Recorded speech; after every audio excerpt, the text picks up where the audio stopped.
Mo ni siya, si Raymond. Si Ike, nagtagay. Si Tibal. Si Bayot na girlash. Huwag kaning feeling gwapa na si Cheryl.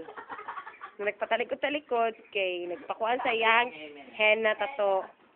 Ah. Siya. Oh, kitang clever siya lubot. YouTube dahil ni siya. Ganun ginaingon na. Oh, si Ike, ang tambok. Si Raymond, na nagpatato po siya triple X daw na design. Daw be.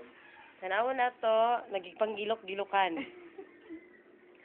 Sinaitsura sa iyahang kain na daw. Kung sa dihang, ako na po ang videohe. Para ganahan ko.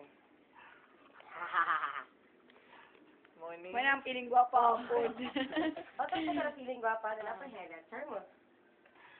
Siyang henna niya na marag ako kasabot. Ano lang, corporate na siya. Malupad ako niya na yun.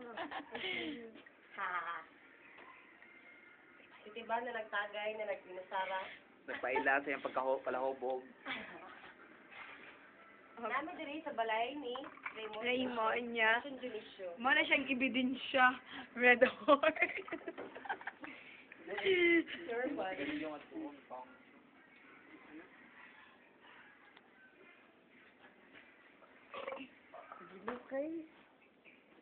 Mo siyang dagom.